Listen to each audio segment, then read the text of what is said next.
speaking of vengeance, based on our pre-show call, I think today's guest is going to be bringing all that and more energy-wise. So former Super Bowl winning Raven, friend of the show, Femi Ayambadejo now joins me. And where are you at based on where we were a couple hours ago now that you've had some time to get work done today and whatnot? Oh, I mean, shit. You know how I do it. I'm exactly where you left me, brother. I'm exactly where you left me. Yeah. Yeah, no, I had to go to the office today. I do quite a bit of contracting work, and one of my contracts is with NASA, and they have a lab in Greenbelt, Maryland, Goddard Space Flight Center. It's actually where the Webb telescope was assembled before it was launched into interstellar space.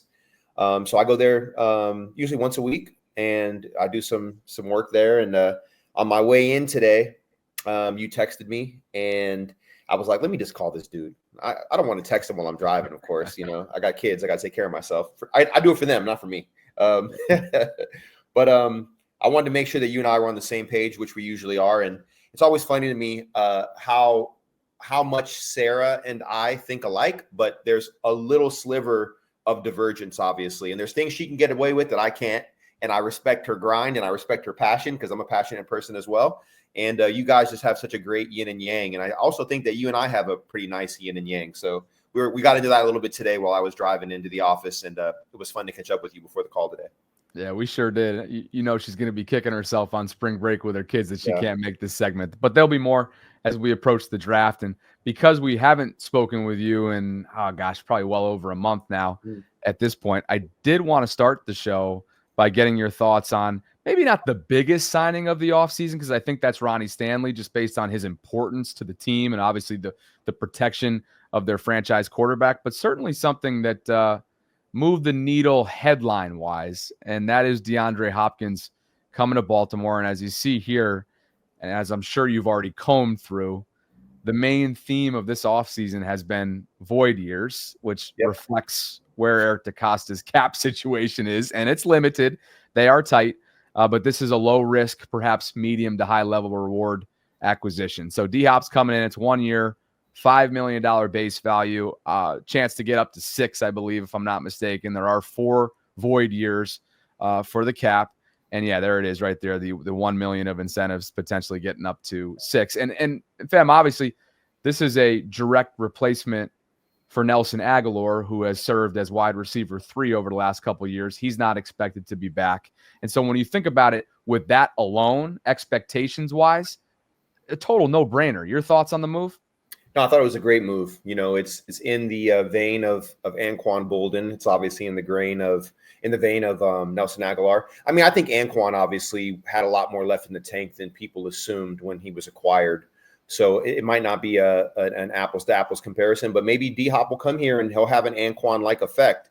Obviously, this offense doesn't need him to be Anquan Boldin, but he could still make those big plays on third down. I remember there was a stretch where every third down, it was Anquan or Dennis Pitta. I mean, basically, right? And for a stretch there, I think it was a lot more Anquan than Dennis. And don't tell Dennis that because that's my boy, that's my guy. You know, we do a podcast together every Monday during the season. But I'm really going into the Wayback Machine, recalling those games. Obviously, my brother Brendan being on that team, I watched every single game, and I stand on this. The best football game I've ever seen as a fan was the Mile High Miracle in Denver, double overtime, Ravens winning that game. The best football game I've ever seen from start to end. I stand on that, hands down, no question. Anquan obviously being a part of that team. Anquan throwing the block in San Diego versus the Chargers, 4th and 29, Ray Rice conversion, Anquan Boldin involved in that as well. People may not remember that. I was actually on the sideline for that game in San Diego. I moved back to Baltimore from San Diego. So I think of a lot of things that Anquan did where he was in his career at that time. I think D-Hop's a little older than Anquan was when he made that when the Niners made that trade to Baltimore. I think you might have to go back and look. Maybe somebody can put that in the chat. Maybe you already know it. But I think that when guys get around Lamar, which really pissed me off last year when people were holding the talent around Lamar as a negative in regard to his MVP bid, Lamar raises ships. You know what I mean? He raises everybody. And I think he's going to raise up D-Hop. And I think D-Hop could have a bit of a resurgence. And don't be shocked if he has, 45 catches, 650 yards and 5 or 6 touchdowns. Don't be shocked if D-Hop does that. I think it's possible. I don't want that to happen as a result of an injury. I just want it to be part of his contribution and production with all the other pieces around. That's the beauty of the situation, right? They already have 1 and 2 solidified. And if DeAndre can push 1 and 2, meaning Zay and Bate, if DeAndre can be that weapon in the red zone, right? That savvy contested catch guy, not sure he's going to be creating a bunch of separation at this point in his career.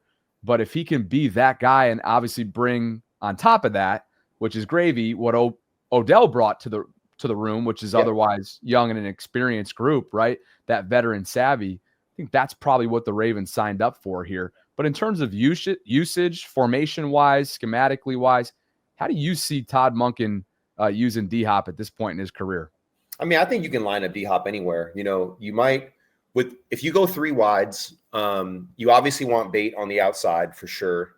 I think Zay is that chess piece, right? You can line Zay up anywhere. You can put him in motion. You can have him line up in the backfield. You can have him line up in the slot. You can have him line up at X or Z. He could be a joker. It just depends. And I think D-Hop can run those. If you take out a tight end and you put D-Hop in, then maybe you put him in the slot and you let him work the middle of the field. He's a savvy route runner. He knows how to read defenses. I just think with Zay, D-Hop, Mark Andrews, and Isaiah Likely, you have a lot of guys that can work from multiple positions, including the backfield. So it's going to be real interesting. I think that as part of my prep for this, one of the things that I thought about that I thought would be real interesting, how many teams are ready to line up and play a game? The Ravens are one of them. I think the other team that's ready to line up and play a game right now is Detroit. Right now, when I really think hard, I think the Ravens and the Detroit Lions are the most prepared teams going into the draft to line up and play a game.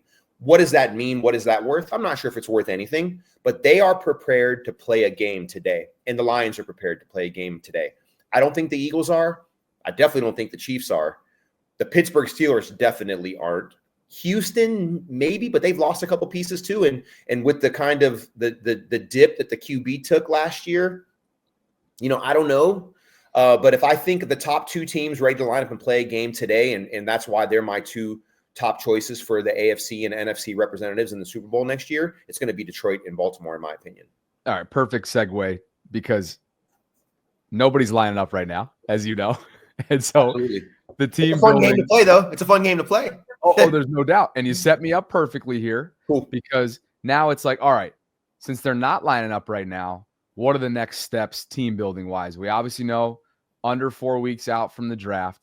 And then a key date in terms of what the Ravens' philosophy is, and you know this, is the Monday after the draft. And that day consists of when the compensatory pick formula, signings that take place no longer count against that. And we know how much they covet that formula from a philosophical standpoint.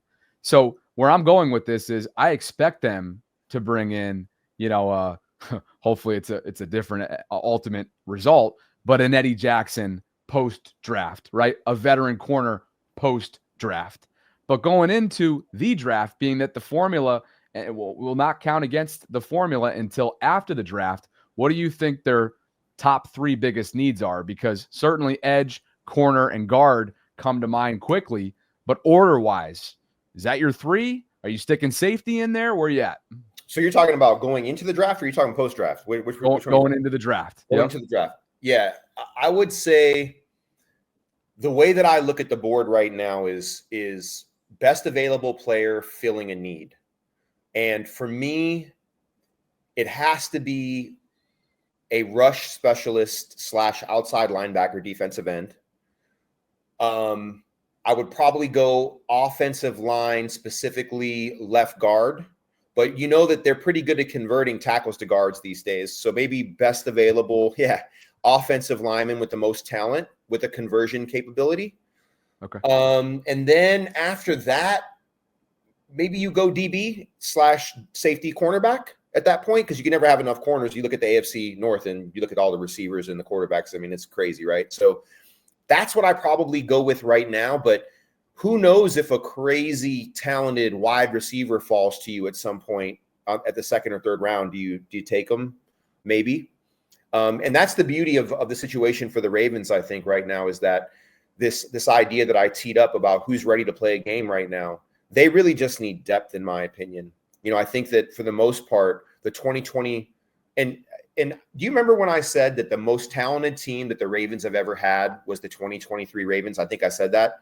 Well, guess what? At the end of the 2024 season, and I made the statement that defense would finish top 10 before it was all said and done, and they did. I think this 2025 team, brother, nasty. They're going to be a nasty team. They're going to be an angry team. Lamar's just going to be more teed up. This 2025 team has the chance to be the best Ravens team ever, but you can't say that unless you win a Super Bowl, right?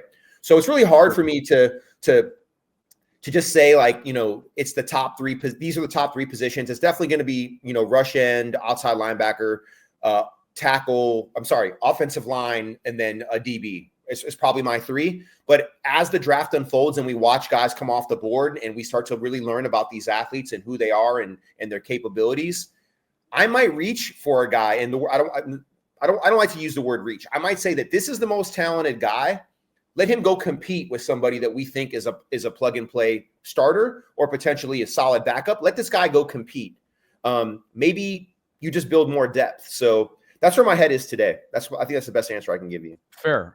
And one of the scenarios that I wanted to dig into one of them that you just presented, which was the idea of somebody falling, right? Maybe not a position of need, so to speak, but certainly would constitute a best player available. And that kind of brings me back to comments made by Eric DeCosta on Todd McShay's show last month. I believe this was at the Combine. I want to get your thoughts on this, but we will after. Here's EDC on McShay's show. To add, we always try to add speed to the field. We feel like Lamar, being the type of player he is, he presents so many challenges for linebackers in the front. Getting guys outside. So we drafted Hollywood, we drafted Zay, we drafted Bate. We've allocated a lot of resources. We don't have that. The one piece we probably have missed on is that big X presence. We've never really had that. We've tried to find that guy. That guy doesn't go on trees, right? Yeah. They're hard to find those kind of guys, right? That's probably the one thing. So an admission there, right? An obvious admission. Mm-hmm. They just haven't hit on it. And so anyway, the reason why I bring this up was McShay's recent mock draft had them taking the 6'4" wide receiver out of Arizona, McMillan. Yeah. And of course, this was just the second version of his mock draft. So just nothing's concrete here. There's no buzz around it. It's McShay perhaps throwing what at the wall. But the idea of this X, and this is something I spoke with the aforementioned Dennis Pitta about when I ran into him in New Orleans. He and Todd Heap were doing some promotional stuff on Radio Row. And we were talking about that X presence. And as you know, that is not something that Lamar has had at his disposal throughout his professional career in Baltimore. Do you think that it's the missing piece? Not really. I don't think there's such thing as a missing piece on this offense right now. They have all the pieces. Right. This is not a hyperbolic statement. I think they had was it the fourth or fifth best offense in NFL history last year? History. I mean, you don't need anything else on offense. You just need to take care of the football, convert third downs, and score touchdowns. Like, the offense is ready, in my opinion. I don't agree with McShay. I don't think they draft that kid if he's available at 27. I think that D-Hop kind of answered that already. I don't want to be a prisoner of the moment and listen. You have a conversation with EDC and then you go and you plug that into the draft. I don't think those things are necessarily related. I think that's a mutually exclusive discussion. I'd be absolutely shocked if they drafted a receiver at 27. It just doesn't make sense to me. Right. I think that they invested in Ronnie, which I'm super happy about, obviously. I'm really happy about the D-Hop signing. The moves that they made have been offensive. My instinct tells me they're going to draft a defensive player at 27, and it's going to be an outside linebacker, safety, or corner. That's what my instinct tells me right now. Now, who knows what can happen on draft night? Maybe they trade back, they trade up. I don't know what's going to happen, but I don't agree with McShay's take. I actually agree more with what's my man's name? Cat from Baltimore, older dude. Kiper. Mel Kiper. Sorry, I drew a blank on Mel. My bad, Mel. Maybe he'll see this later. But he's the GOAT too. He is. That. Of all the people that I would forget the name of, yeah, Mel Kiper drafted the safety out of Georgia, I think. Oh, Starks, Malachi Starks. Yeah, that was the person that he projected in that. I believe in his last. I think his last draft I watched was last night. I think that was his third mock draft. That makes more sense to me.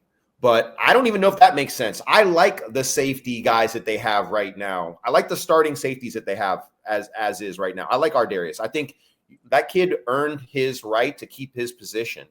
And as you can see, as I'm talking to you, I'm almost putting myself in an outside linebacker, defensive end at that 27. The best guy available almost, probably ends up being drafted at 27.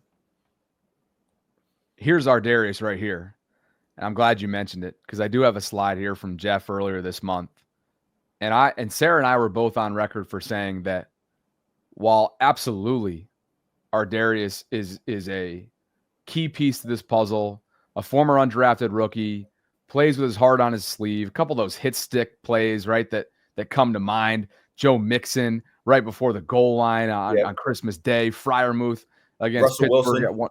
Oh, I forgot about the Russ. Thank you for that one. That was probably the play of the year, maybe. It was on Russ Wilson from a defensive perspective.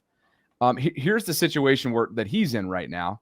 And as Jeff notes at the time of this tweet, the two parties have had extension talks, but they couldn't agree to a deal. Ardarius put up some cryptic tweets, basically like, hey, bet and stand on business, leading you to believe that he didn't like what they were telling him or telling his camp in those conversations.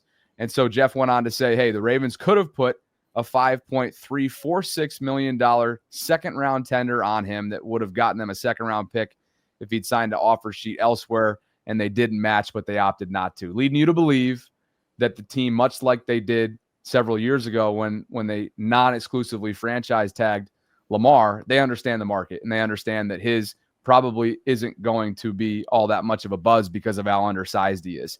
I guess I'll ask you the question. Do you think, no matter what they do in the draft, no matter what they do in the latter half of free agency, bringing in a potential veteran, is he a shoo-in to start alongside Kyle in your mind? If they don't draft another safety, he is.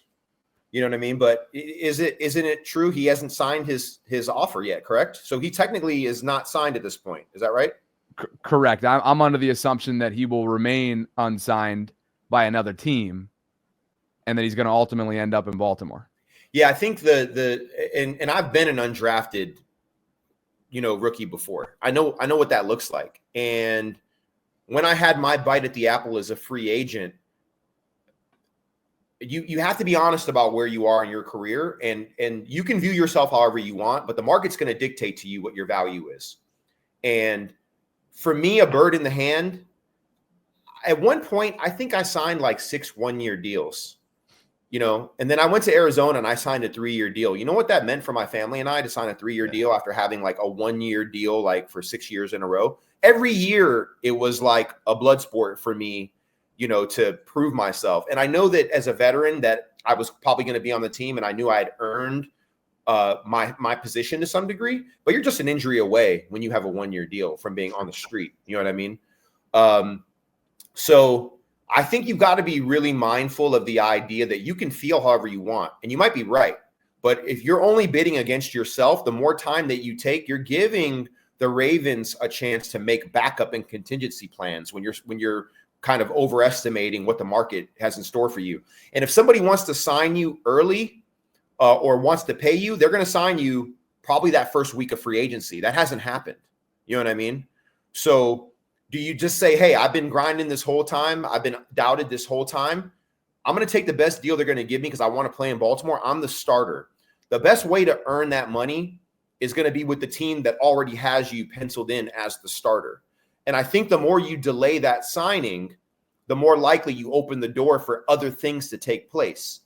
Now, every player has to go through that dilemma, especially when you're an undrafted guy. And I know, like I said, I know a lot about that. My brother knows a lot about that. Yep. So be mindful. Pride got a lot of people nowhere. And I'm not saying this about Ardarius. I don't know him. I've never met him. But I have met quite a few players that have thought themselves out of a really good position. And my advice to him, if he asked me, and since we're talking about it and we're hypothesizing what the expectations in different scenarios could be, is that he just does what he always does, right? Stands on business, say, you know what? All right, y'all want to test me again? Bet.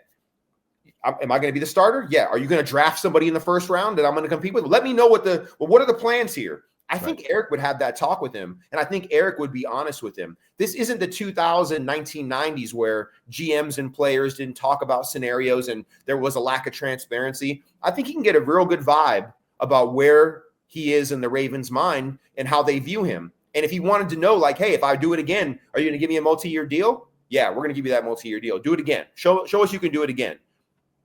And you could totally see from a team perspective why that would be the wise decision, right? Because I do. Last year, right.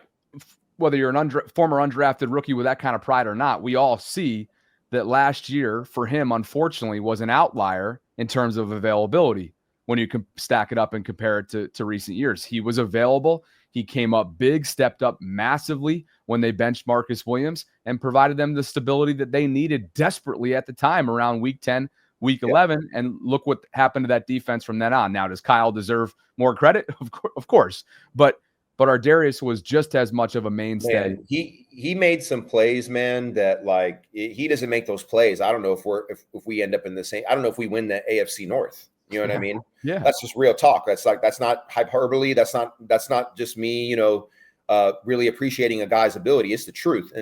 And what I can tell you is that I hope that before the draft, that whatever discussions need to be had and whatever confidence and guidance is going to help Ardarius make the right decision. He ended up on a top 10 defense. He was a big reason why it was a top 10 defense. And the only way you get paid in the league is by being on the field. And he's part of one of the best organizations in football. He's part of the Ravens were number 1 or 2 since week 8 or 9 last year, I believe, right? Since week 9, I think they were 1 and 2 in almost every defensive category.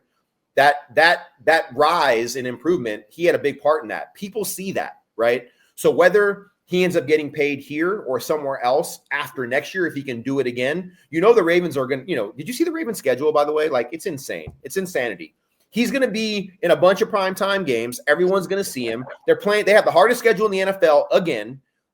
He's going to get his opportunity. So you can't recoup all that stuff in 1 year, right? And also, I know it's football. Anything can happen. But when I look at all the dots and I kind of reach into my brain and I look at the different experiences I've seen through my career, my brother's career, and different guys that I've played with, his best opportunity to get that payday down the road is going to be as a Baltimore Raven, starting at safety on this Baltimore Ravens defense.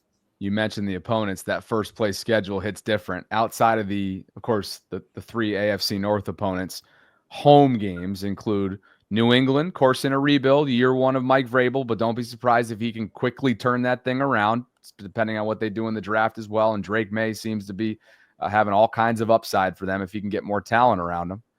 The New York Jets, who will be going with Justin Fields. The Chicago Bears, completely new, revamped, not ownership group, but coaching staff for Caleb Williams. Detroit, who you mentioned is your favorite, alongside Baltimore. The Houston Texans. And the LA Rams, who, of course, loaded up this offseason as well, not only retaining Stafford, but bringing in Devontae. Dangerous. Among other moves. And Puka Nacua is a complimentary piece. Yeah, no, there's no doubt about it. And they already got one on their belt, too, which is wild to think in this McVay area. So then the away side is outside of the divisional opponents. You go back to Buffalo. Everybody's going to be remembering those feelings during that weekend. Miami, Green Bay, Kansas City, Minnesota, and Kansas City. Dude, that's just insanity right there. Yeah. I mean, you got to go to Green Bay and Minnesota and Kansas City and Buffalo and Cincinnati and Pittsburgh. You know what I mean? It's just a murderer's row of, and we're used to it. I'm not even worried about it, honestly. The Ravens are going to do what the Ravens do during the regular season. We just need, we know what we need. We know we need to show up when it matters most. And I think I saw a little joke in there, the 2025 Ravens versus the 2025 Ravens, like that kind of joke that the Ravens' toughest opponent is themselves, right? The only team that can beat the Ravens are the Ravens. I hear all the memes. I hear all the jokes. I get it. It kind of feels like that sometimes, but what a blessing to know that you're so talented that your future and your ability to reach where you want to reach is really just contingent on your ability to not make mistakes. I mean, that's actually a good thing.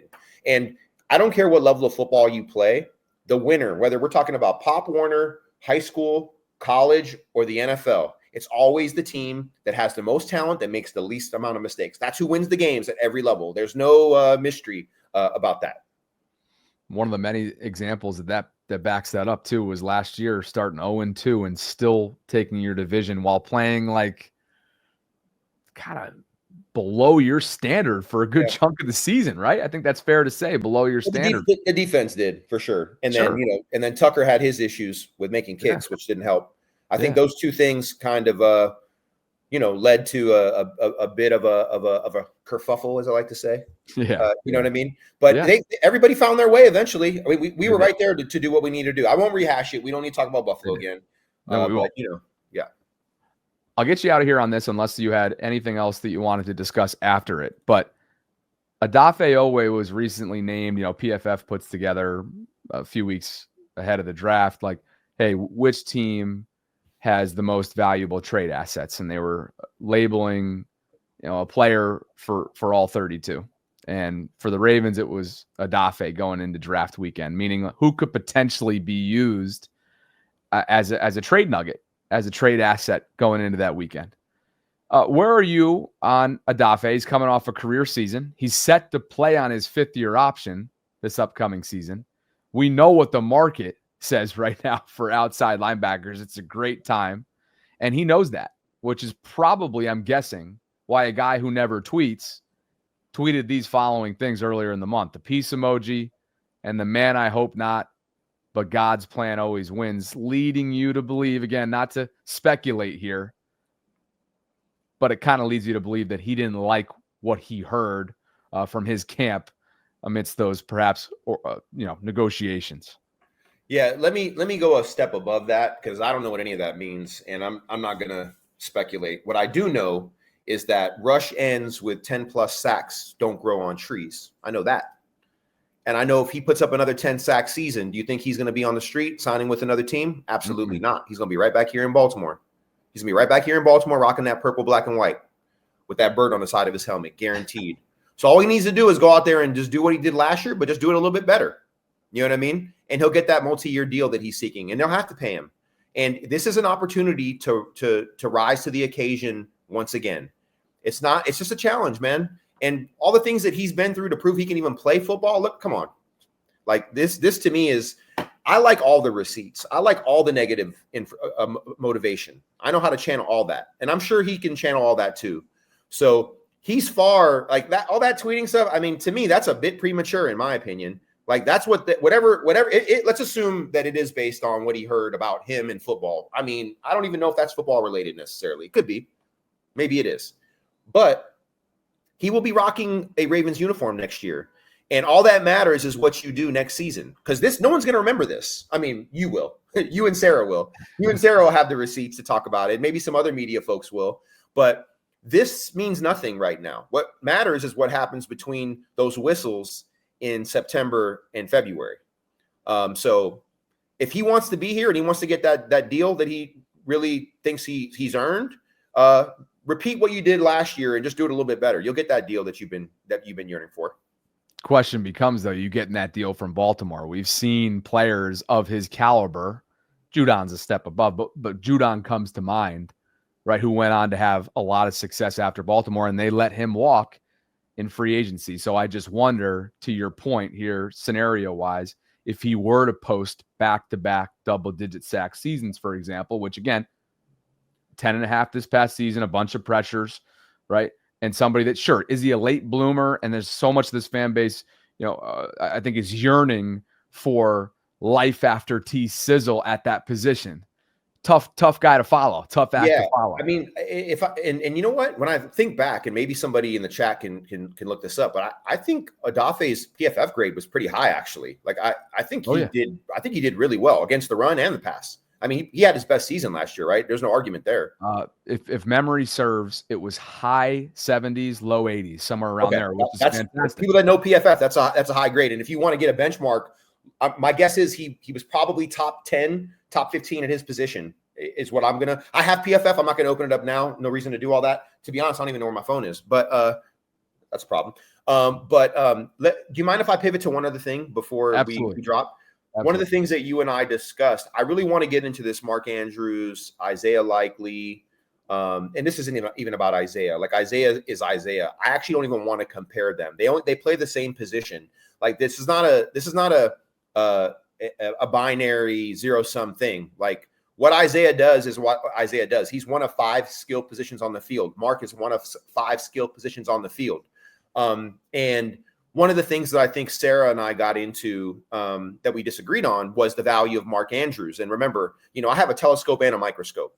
I don't get caught up in either one of those lenses. I look at both simultaneously, and I let a man's an athlete's career arc dictate that athlete's value. No one's last play or last game for me is indicative of their value going forward. It's just not the way that you look at things. And I don't get emotional about it. I'm passionate about it, but I'm not emotional about it. And I'm not a prisoner of the moment, right? And I think Sarah was a prisoner of the moment in regard to her analysis of Mark Andrews. And I told her this isn't something she didn't hear. She's going to watch this and probably going to be like, oh, I'm going to get Femi's ass back on that pod. We about to get into it again. She knows exactly where you. Yeah. And like I said, her and I agree on most things, right? So it has come up that Mark Andrews could be a trade piece during the draft, right? But if he is back in Baltimore, no offensive coordinator, and I want to be real clear about this, no offensive coordinator and no quarterback is going to be drawing up plays thinking about what happened in Buffalo last year. Trust me. Nobody's doing that. So anyone that thinks that's the way that the game is played or that's the way that coaches call plays, you're absolutely delusional. That's not how it works. You put the best 5 guys out there, you call your personnel group out, and you run the plays that you've practiced. And the bottom line is for every play that you see on a football field, they've been run tens, if not hundreds of times before they've been installed. And for plays that are new, they're just upgraded versions of plays that have evolved. Plays are dynamic. They're not static. You're always adding a wrinkle to a play so it looks the same to the defense. And don't forget, at halftime, when you go in and you make your changes, I use the analogy of calling it like you're making a movie when you're setting up a script for a game. It's the director's cut. Halftime is the director's cut. The things that you've cut off, that you've decided that you weren't going to use, maybe you see something on the defense, you go, you know what? Let's pick that up off the floor and let's add that into halftime in the 3rd and 4th quarter because they're doing something we didn't anticipate or we thought they weren't going to do and they are doing it. Guess what? Let's bring that play back that we cut out of the script that isn't in our first 15 or we decided we weren't going to run or it's at the bottom of our play call list. And if Mark Andrews is on that play call list, guess whose number's getting dialed up? Mark Andrews. Yep, it's happening. And it should be happening. This dude is a borderline Hall of Famer. Definitely Ring of Honor Baltimore Raven. No hands down. Go look at his statistics compared to guys that are in the Hall of Fame. And Mark Andrews is going into his, 8th year? He's 29 years old, right? 28 years old? How old is he? He and Lamar were the same graduating. Yeah. But I think Andrews is older, though, right? By a year, I think. Yeah, so same class, though. So I believe they're both entering year 8. And so the bottom line is that no, don't kid yourself about what someone's going to pay for a good tight end. Yeah, $14 million. Yeah, people might want Mark Andrews at $14 million. The bottom line is that they can get Mark Andrews and they can renegotiate a whole new contract with much friendlier terms. So don't get caught up on $14 million. Don't get caught up on any of that. I'm not saying they're going to trade Mark Andrews on draft day. The point that I'm trying to make is that if he's on the team, nobody's looking away from Mark Andrews. Nobody's scared to give Mark Andrews the ball. And if anyone knows that guy, it's the guys on that team. And it's Lamar Jackson. And every person that you've asked to a man, and Eric was very judicious and kind about what he said about Mark Andrews, that gave the impression that maybe he's available. That was Sarah's take on it, but based on what he said. I'm not so sure. I'm not so sure he's available. But I think the way that Eric works is that he's not emotional and he's not what's the word that Brian used yesterday? Sentimental. He's not necessarily yeah, is that what Brian said yesterday? Sometimes when you're looking at people, he used the word sentimental. Like you can't get sentimental about some players all the time, right? So as a person constructing a team, if he keeps Mark Andrews and he's not sentimental because the right teams offered the Ravens the right trade value for him, I'm okay with that if it makes sense. I don't think it's going to happen. But if he's on the team, the point that I'm trying to make a long story short and a short story long, he is going to get the ball and he's going to be involved in this offense like he's always been. And I'm okay with that. I'm more than okay with that. I'm happy about that. And none of the sentimental stuff can be even a remote factor, whether it's in the play calling booth, whether it's in 89's head, whether it's in Lamar's head, right? That better be friggin' non-existent in those do or die moments. And it's also noteworthy from a team standpoint that $4 million bonus of his triggered earlier this month, again, suggesting that he is in their plans for 2025, Fem. So. Yeah, no, I think he is in their plans, but I think the one thing that Eric did that was really smart, man, Eric's gotten so good with the media, man. He's so good, the subtleties, and Sarah's so good at picking him up. Like Sarah is an EDC reader almost, right? Yeah. I think that the message that Eric was sending, and Bobby, I want to hear your thoughts on this. The message he was sending basically is like, look, we love this guy. He's going into the ring of honor. I interpreted it as borderline Hall of Famer. I don't need EDC to tell me that's a no. I've already looked at the numbers. If you want him, come get him. Make me an offer I can't refuse. You know what I mean? I think that's the door that I think Eric left open. To me, it wasn't like yep, he's available. Yep, we don't want him. That's not the message. It's a more nuanced message. The nuanced message to me is like, we got Isaiah Likely. He's absolutely a top 15 tight end in this NFL. He might be a top 10 tight end in the NFL right now. And I wouldn't argue with you if you said that he was. But do you know what a luxury it is to have big bodies in the middle of the field? I mean, do you know what a luxury it is to have guys that are 6'4", 6'5", running 4.6, 4.5 that can body a DB and can outrun a linebacker? It's so rare. And all you got to do is go look at the Raiders. Go look at what they did with that guy. That guy is one of one for sure. But those kind of bodies and that kind of talent, it's hard to find. So if you can keep both of them, you keep both of them. We already know what this offense is with both those guys. And I think that the number one thing you always want to do, whether it's a coach or an athlete, is let them learn from their mistakes. Give them a chance to redeem themselves. Give them a chance to show that they hear you, they feel you, and they want to perform for you. And the thing that I hate about this time period, and by the way, I love this time period of football. It's the best. But one of the things that I hate about what the media has done in regard to the news cycle is that we want everything right now. We're so impatient. And that's probably not a media thing. That's probably just the world that we live in today, right? It's just the nature of technology. We want all the things right now. You know, if we're patient, I think patient will be well served. And there's a statement in the stock market, right? Money moves from impatient hands to patient hands. Well, guess what? In the NFL, wins go from impatient hands to patient hands. And that goes for coaches and for players. So I'll stop pontificating right there, brother. But I just wanted to make sure that Sarah has a lot to fire back at me about when she sees this. I was going to say this time next week, post spring break, hopefully. If she's hitting me up about this in the next couple of days, I'm going to say, hey, get back to friggin' vacation. She works harder than, I mean, mother for full-time podcaster. I mean, she's a savage. So hey, okay, last thing for sure. Last thing. So last Friday, we were talking about your dating stuff a little bit, right? Oh, yeah. And Sarah was reading the tea leaves about what I was saying.